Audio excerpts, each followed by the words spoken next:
여러분 오늘도 안녕하십시오. 일신근TV에 찾아와 주셔서 반갑고요. 감사합니다.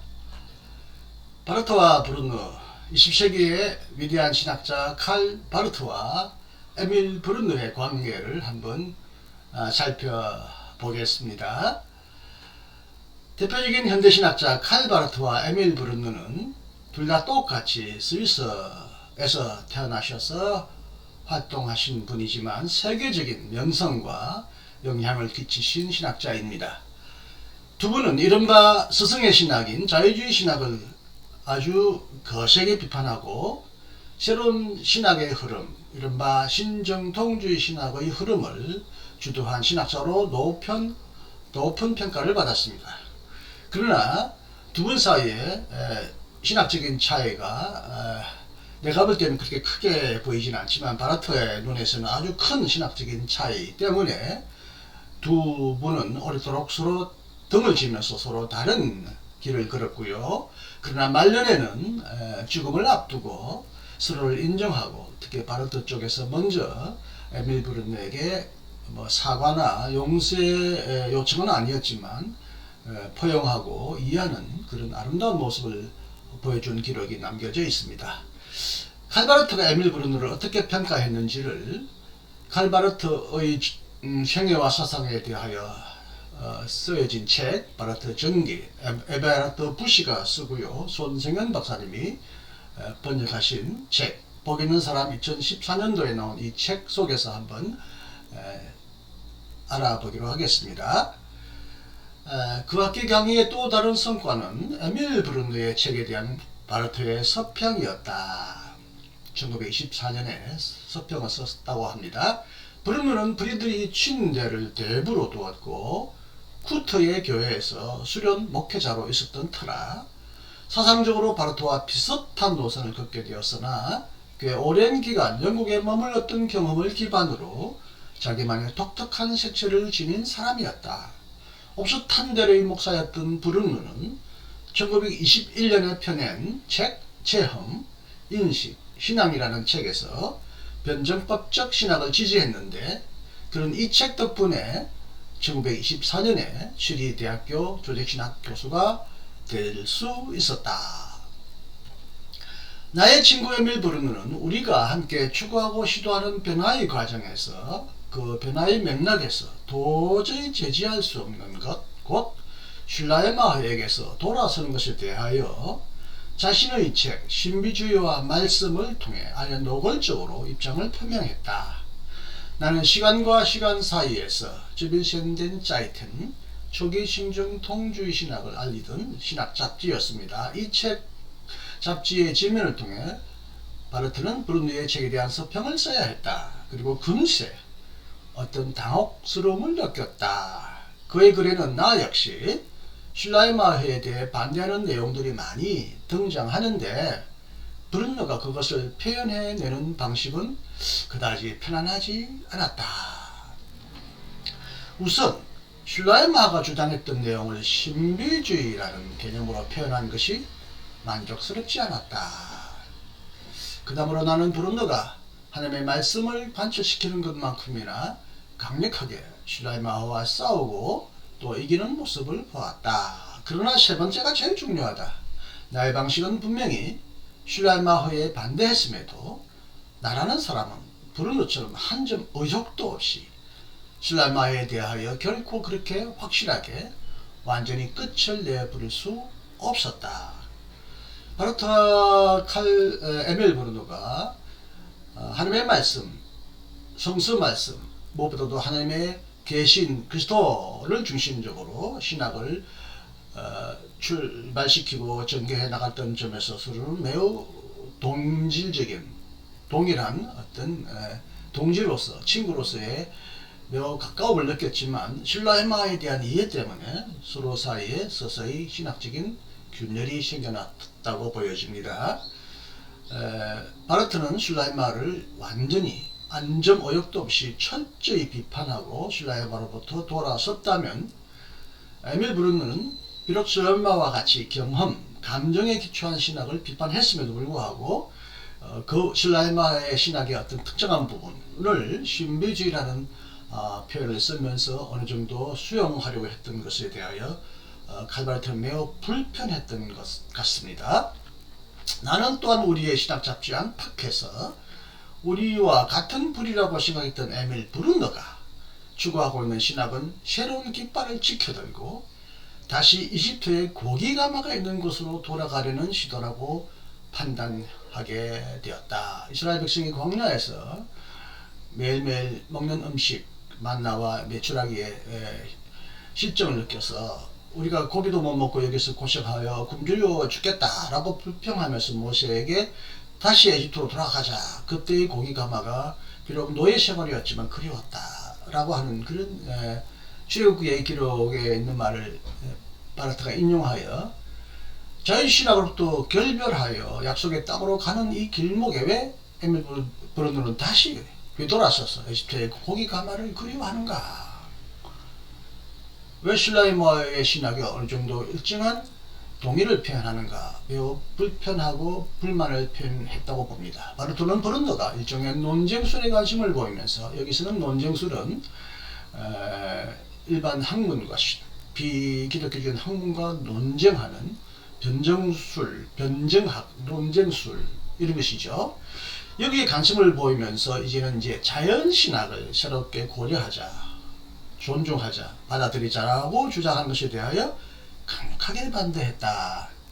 우리는 계시를 은총으로 이해하고 은총을 계시로 이해하는 법을 배워야 하며 이로써 늘 새롭게 결단하고 회심하여 모든 종류의 정당한 혹은 부당한 자연신학으로부터 단호하게 돌아서는 법을 배워야 한다.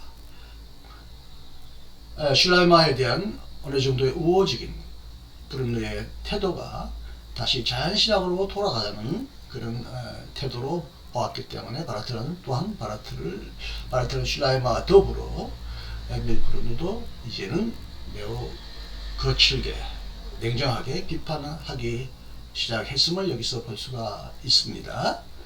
그러므로 브룬너가 갑자기 대략 1929년부터 신학의 또 다른 과제니 접촉점이니 하는 것을 공식적으로 선전하기 시작했을 때 내 쪽에서는 입장을 발표하여 그 길은 결코 나의 길과 같지 않으며 앞으로도 그렇게 될 수 없다는 사실을 명토박은 것이 어째 그저 한밤중에 실수였겠는가 라고 말했다고 합니다. 신학의 또 다른 과제 변정술, 그 다음에 접촉점, 비기독교적인 세상 학문과 대화하며 접촉점을 마련하자. 독일말로 안 크니풍스 punk트, 크닙하면 서로 연결한다, 서로 대고 연결한다 라는 의미고요. 영어로는 point of contact, 접촉점이라고 하죠. 선교를 위하여 기독교 신학은 복음을 일방적으로 선포할 것만 아니라 현대인의 어떤 신학의 어떤 하나의 근거에서 서로 건너갈 수 있는 다리를 놓고 거기서부터 기독교 신학을 얘기하자라고 말했던 이 접촉점 신학, 접촉점 발음하기 쉽지 않네요. 이 신학에 대하여 바르트는 매우 언짢게 반응합니다. 변제법적 신학의 대표자들과의 관계는 여전히 잔뜩 찌푸린 상태였다. 그 대표자들이 1930년 10월 말 마르부르크에서 모여 내부의 차례에 대해 논의하려던 계획이 숲으로 돌아갔던 것이다. 와르텐과 브루노는 오지 않겠다고 했다. 그렇다고 해서 바르트가 아쉬워했던 것은 아니다. 그 만남이 외려 고통스러운 부분만 드러냈을 거라고 생각했기 때문이다. 각자가 하는 말은 너무 달랐고 근본적으로 우리는 거의 같은 입장이 아니었다. 와르텐이 신분 이론을 발견하고 브룬너가 논쟁술을 발견한 뒤 나와 그들의 관계에서는 뭔가 결정적인 것이 파손되었다. 자연신학, 접촉점을 기초로 신학을 새롭게 구성하려고 했던 브룬너의 신학이 그의 신학과는 너무 매우 다르다. 이제는 여기서 완전히 서로 결별해야 하겠다는 결심을 하게 되었다는 것을 바르트는 수리하고 있습니다. 이런 방황을 맞은 바르트는 바르멘 선언의 채택과 함께 단행된 결단으로부터 급진적인 결론을 도출해냈다. 그런 확실한 논쟁서를 집필하는데 제목은 간단 명료한 아니다, 나엔이었다. 이는 한때 자신의 친구였던 에밀 브루누를 겨냥한 것이었다. 브루누는 얼마 전 자연과 은총, 나투어 운트 그나데라는 글에서 다음과 같은 명제를 내세웠다. 우리 세대의 신학의 과제는 올바른 자연신학으로 되돌아가는 길을 찾아내는 것이라고 말이다. 여기에 대해 바르트는 분노에 화가 나서 아니다 라고 응답한다. 바르트의 주장에 따르면 브루트의 명제는 현대교회를 위협하고 있는 잘못된 지점에서 동조하고 있다. 브루노의 주장에 따르면 선포는 인간에게서 어떤 접촉점을 찾아야 하며 그런 접촉점을 전제할 수 있다. 브루노의 이런 주장에 대한 바르트의 철저한 반대는 유명한데 이는 그만큼 악명 높은 것이기도 하다. 바르트가 보기에는 그런 식의 주장은 자연신학을 향해 문이란 문은 다 열어놓는 꼴이다. 아니다. 아버지와 아들에게서 나온 성령, 그러므로 하나님으로 계시되고 믿어지는 성령은 자기 스스로 만드신 접촉점 외에 다른 접촉점은 전혀 필요치 않은 분이다. 인간이 인위적으로 세상 학문과 비그리스도인의 생각과 접촉점을 마련하려고 애쓸 필요가 없다. 성령이 자신이 스스로 접촉점을 만든다라고 하나님의 은혜, 하나님의 은총을 매우 강조한 바르트의 모습을 볼 수가 있습니다. 에밀 브루누는 이제 몇 년이 지나서 다시 거꾸로 바르트를 공개적으로 질문하고 공격하기 시작합니다. 바르트가 동국군의 사회주의, 동국군의 공산주의에 대하여 어느 정도 열린 우호적인 태도를 보였는데 이에 대하여 마치 브루누는 칼을 갈고 있었던지 이제는 바르트를 공격할 기회를 포착했습니다. 국가사회주의에 맞설 때는 그렇게 적극적이었던 바르트가 어째서 공산주의에 반대하고 공산주의에 맞서 고백하는 데는 전혀 다른 모습인지를 공개적으로 물었던 것이다. 그에 대한 바르트의 답변은 의도적으로 광신적이고 천박한 원리 원칙주의 자체만을 겨냥하여 논박했다. 그의 주장에 따르면 그리스도의 교회는 결코 원칙적으로 판단하는 것이 아니라 경우에 따라 판단하고 그래서 그때그때 새로운 현상을 새롭게 평가한다.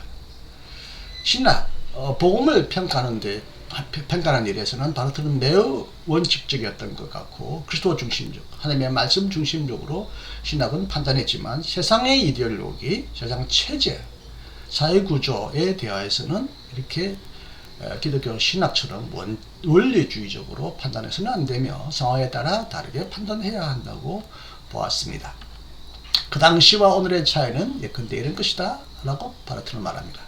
지금 서구에서는 볼셰비즘, 공산주의 볼셰비즘, 러시아 볼셰비즘의 신격화가 그렇게 심각한 문제로 부각되지 않지만 갈색, 공산주의는 흔히 이제 붉은색이라고 하고 갈색은 이제 나치스 장교들의 제복 색깔을 지시하는 표현인 것 같습니다. 갈색의 위협이 드리워진 그 당시 나치저 시대에는 그것이 중대한 문제였다. 볼셰비즘의 신격화가 없지만 나치의 신격화가 굉장히 중요한 문제로 대두되었을 때 그는 나치를 비판해야 했다. 교회는 모든 시민이 어차피 매일매일 신문에서 읽을 수 있는 내용을 다시 한번 말하는 데 그쳐서는 안 된다. 나는 공산주의에 대한 모든 두려움에 반대한다.